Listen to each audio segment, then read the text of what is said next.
What exactly is an idol? Christians use the term all the time, especially in sermons. So I go to my Bible. There I find that idols were statues or figurines, worshipers bending down to, quote, gods of gold and silver, bronze, iron, wood, and stone. That's Daniel 5:4. Right. Sometimes it seems idols were talisman-like items to ward off bad things, trinkets in the form of golden tumors or golden mice. I'm thinking here of 1 Samuel 5, verse 6 to 1 Samuel chapter 7, verse 2. But today's idols are very different. They seem to be desires of the heart for money, sex, power, and things like that. How did this come to be? Idols used to be carved things. Now they are heart obsessions. I don't understand the link between statues and heart idols. In fact, when I look at the Old Testament idols of tumors and mice, I don't really understand those either. Can you explain both forms of idolatry and how they are connected? Yeah, well, I'll try. Let's start with the definition. I think to cover all the cases, we should probably define an idol, and I think this is a biblical definition, as anything that we come to rely on for some blessing or help or guidance in the place of a wholehearted reliance on the true and living God. So that's my working definition of idol. So you can see that would cover, for example, a rabbit's foot in your pocket, or a picture of a saint hanging on your wall, or a relic from some sacred shrine sitting on your mantle, or the more forthright images taken from Hindu or Buddhist temples, or the golden calf that Aaron made while Moses was on the mountain.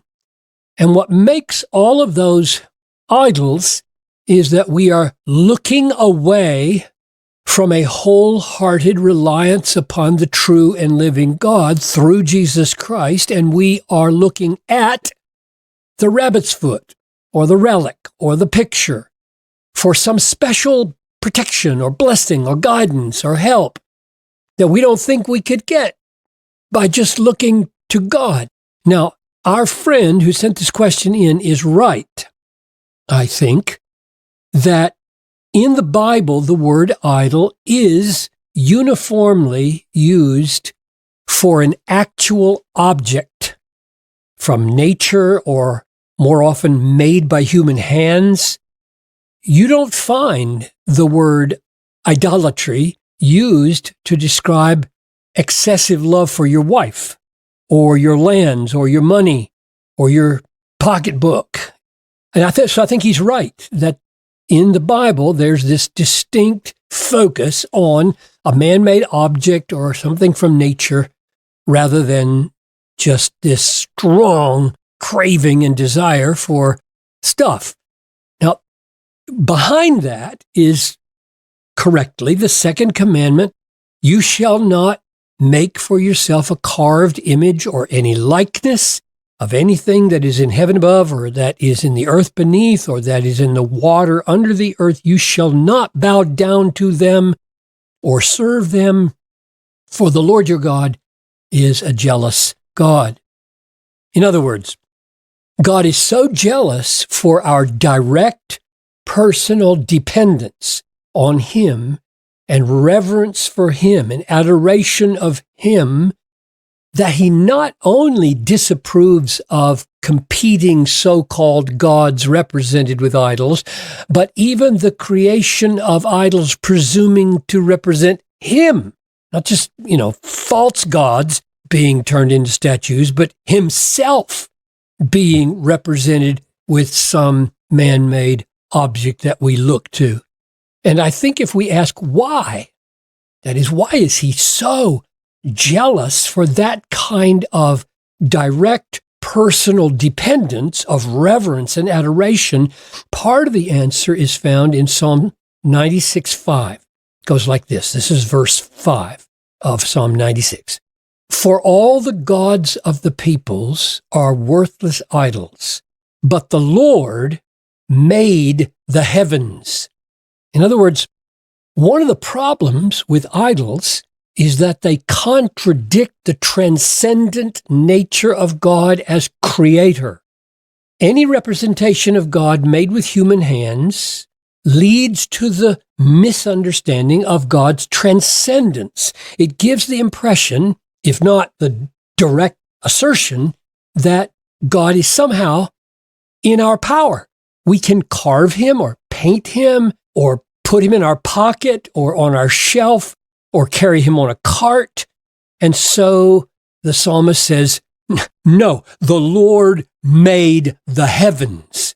In other words, he's absolutely transcendent. You can't carve him or control him in any way. Another reason why God is so averse to images either of so-called gods or of his very self is found in, I think, Psalm 115, 4 through 8. Goes like this. Their idols are silver and gold, the work of human hands. They have mouths, but do not speak, eyes, but do not see. They have ears, but do not hear, noses, but do not smell. They have hands, but do not feel, feet, but do not walk, and they do not make a sound in their throat. And here comes the key verse. Those who make them become like them. So do all who trust in them. In other words, not only do images misrepresent the nature of God, they destroy the nature of man. They turn human beings into mindless, powerless clumps of unspiritual flesh. We become like those statues. The nothingness of idols turns human beings into nothingness. So now we come to our friend's question. Okay, if that's what the Bible treated as idols, today's idols, he says, are very different. They seem to be desires of the heart or for money, sex, power, things like that. How did this come to be? Idols used to be statues, not just heart obsessions. And I say, very good question. How did that come to be?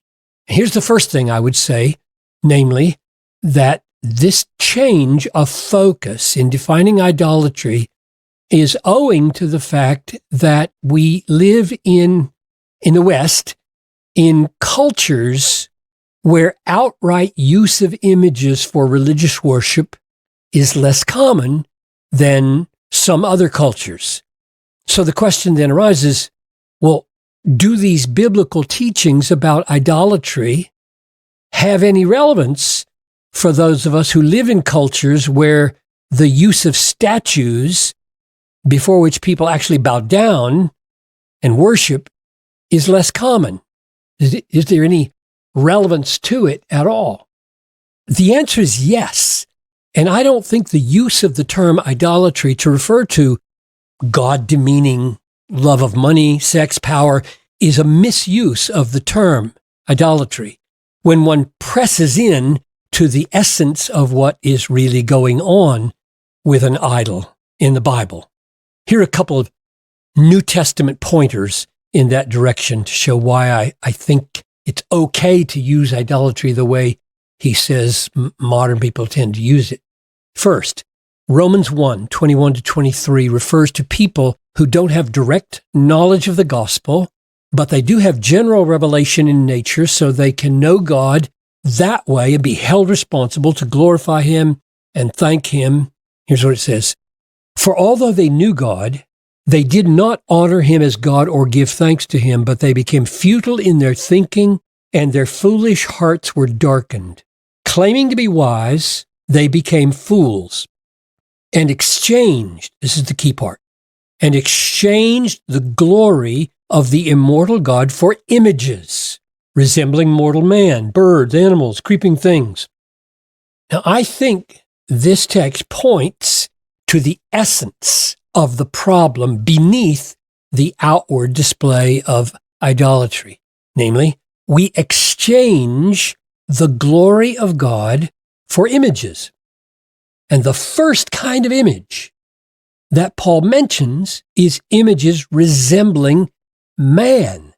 And I don't think it would be a stretch to say that the foremost image of man that threatens to replace God is the image we see in the mirror.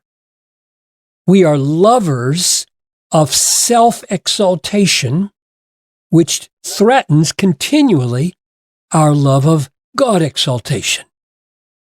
I think it's right to call this exchange a form of idolatry. So back to my broad definition. It went like this.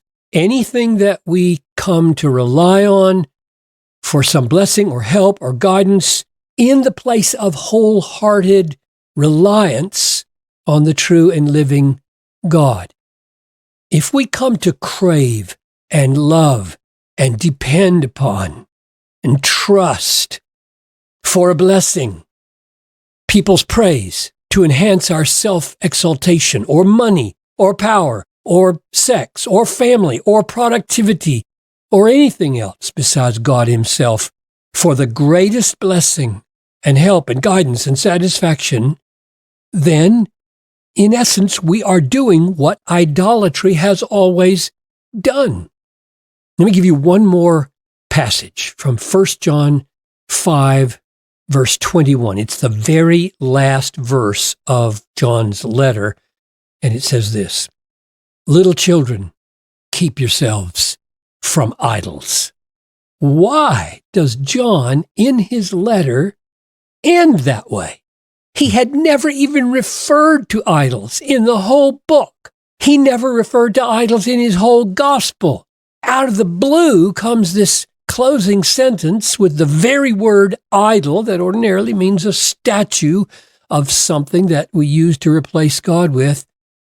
Don't give in to idols. Keep yourselves from idols. So why did he end that way?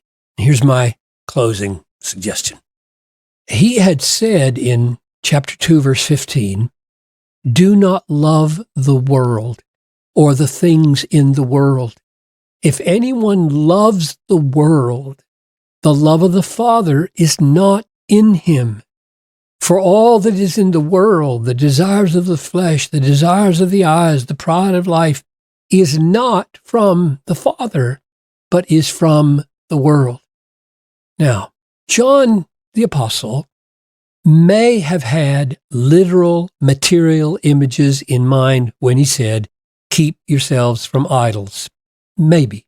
But I think he is also thinking of the more general deadly problem that anything in the world that successfully competes with our love for God is an idol.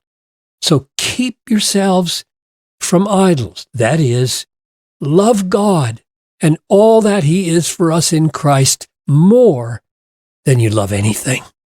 Very good. Yeah, that's a great definition. An idol is, quote, anything that we come to rely on for some blessing or help or guidance in the place of a wholehearted reliance on the true and living God.